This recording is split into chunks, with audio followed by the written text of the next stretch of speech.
If there's one thing we could all go for right now, it's a nice, relaxing vacation. I mean, we deserve it, right?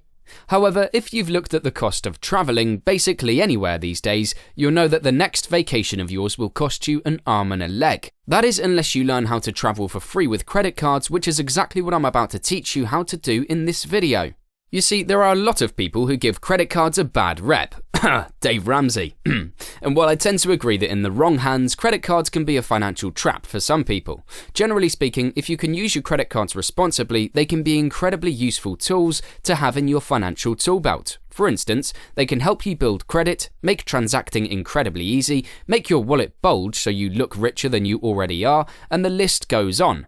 However, amongst all these benefits is one that you're probably the most interested in, which is how to use credit cards to travel the world for free, which I want to get into right now. Many people believe that only a select group of individuals can enjoy the benefit of free travel, but in reality, this possibility is open to anyone who understands the incredibly powerful financial strategy known as credit card churning. Credit card companies will offer some really incredible bonuses just for signing up for their credit cards, and the people who understand the art of how this system works can use this to their advantage by signing up for said credit card, meeting the minimum spending requirements, receiving the bonus, and then traveling for free, then just repeating the process with the next card. That's how I and many other people have been able to travel around the world on the dime of the credit card companies we've signed up for. Thanks, MasterCard. However, in order to do this successfully, we do need to lay down some ground rules and understand why credit cards do this in the first place. It's really no surprise that credit card companies make a lot of money. American Express makes over $40 billion per year.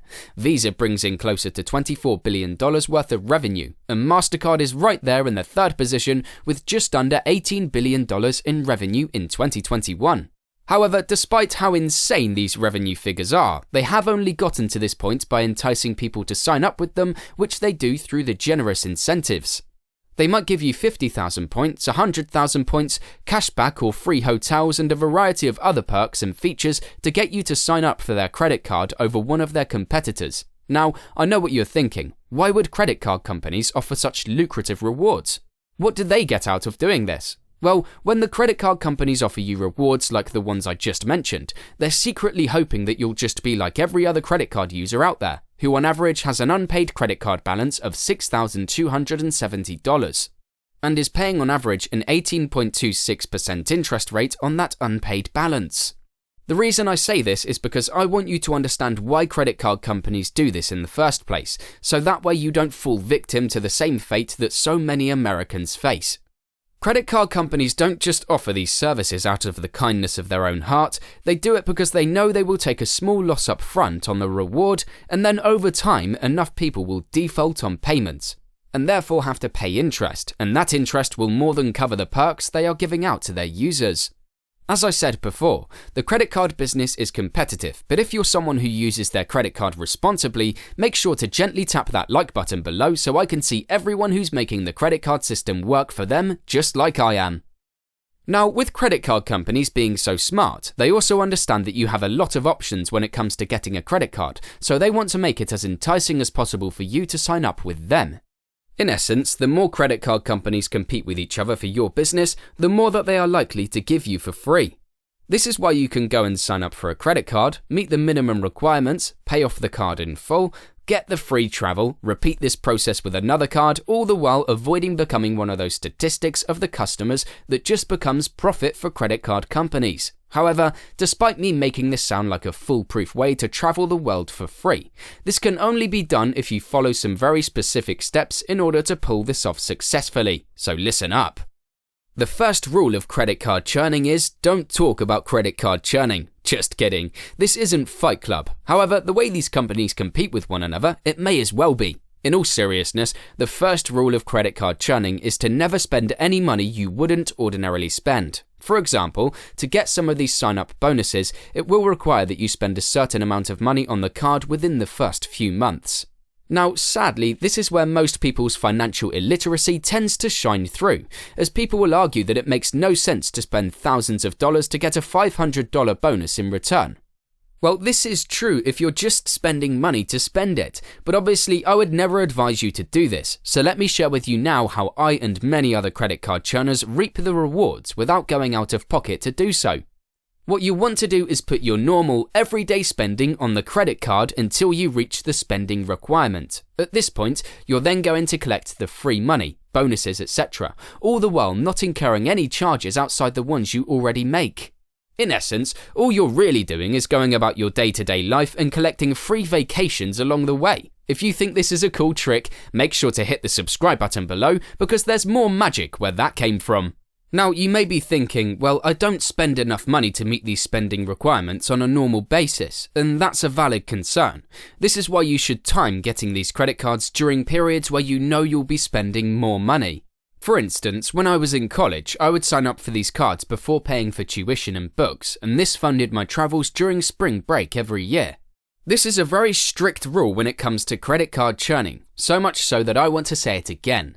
Never spend any additional money you wouldn't ordinarily spend on credit cards you've acquired simply for the purpose of churning. Okay, so rule number 2 is not really a rule but more of a strategy for all my frugal people out there who can literally never meet these spending requirements. As a frugal person myself, I'm keen on saving my hard-earned money. However, I also like getting free things, so here's how you can hack the system to enjoy all these benefits without having to hand over a ton of money. The first thing you can do is prepay expenses. For example, instead of paying your car insurance bill monthly, you could make one lump sum payment for your entire year on the credit card. The cool part about doing this is that usually when you make a lump sum prepayment, the company you're paying will give you a discount which will act as the cherry on top of the credit card bonuses you're about to receive. The second strategy you can use is what's called roundabout spending. Now, this one is a black hat strategy that I'm not condoning you use. I'm only telling you what some people might hypothetically in theory do, and that's my disclaimer for all you guys who are wondering. So in essence, roundabout spending is a tactic where people, not people like me but other people, use their credit card at the grocery store to go and buy prepaid Visa gift cards. Then, they use that Visa gift card to purchase a money order, address the money order to themselves, then they take that money order, deposit it into one of their bank accounts, and then use that money to pay off their credit card bills. So you basically have the circle of spending money on yourself, and sometimes that will trick the credit card into thinking that you're actually spending the money at the grocery store. Now, there are some other techniques when doing this as well, but ideally this is not a strategy you'll ever have to use to enjoy the many perks that credit cards these days have to offer, simply based on your day-to-day spending needs alone. Moving on, what most people fail to understand is that it is entirely possible to reap all the benefits of credit card churning without having to fall victim to endless sums of interest charges. In order to successfully do this, you must pay off your balance in full by the time it's due. So all you need to do is not spend any money you don't already have and then pay off your credit card in full. That way you pay zero interest. I know this sounds simple, and it is, but so few people really understand this. Okay, so up until this point I've taught you what credit card churning is, how to benefit from it, and how to meet the spending requirements. All in an ethical way, of course. However, let's now go over a situation where taking advantage of this strategy is inadvisable. The act of credit card churning is inadvisable if you're about to get a loan on a house or car, or take on most other forms of debt. This is because when you sign up for the new credit card, there is a very mild impact on your credit score. Now, for someone like me who already has multiple credit cards, a home, and is otherwise debt-free, opening up another credit card doesn't really make much of an impact on my score. It maybe docks me a few points, but that's no big deal. However, if you're opening up multiple cards at once and taking a bigger credit hit right before taking on more debt, this can impact your ability to access loans or get preferential rates. In short, timing is key when using credit card churning to travel on the cheap. The next credit card churning rule relates to cutting up that plastic. I'm sure you've had your parents tell you to cut up unused or expired credit cards before, and I think doing this is advisable but only under certain conditions. If the card does not have any annual fee, I will always keep it active, no matter what. In my eyes, there's no downside to keeping a free card open, so you may as well just enjoy it as an extra line of credit even if you rarely use it. Now, you may be wondering what you do if that credit card does have an annual fee, so I'll address that point now. If one of your cards does have an annual fee, your plan of action should really just depend on whether you think you can get enough value from the card to justify keeping it open. At the end of the day, having credit cards is just one big cost-benefit trade-off game, but generally speaking, if the value you receive isn't worth the cost, then get those scissors out and go to town. Now there's one last item we haven't discussed yet, and that's how do you get the cash to spend when you start traveling for free, which is why in this next video, I'll share with you my step-by-step approach to making thousands of extra dollars a month, all while continuing to work a 9-to-5 job. You definitely don't want to miss this one, so click on over and let's get started.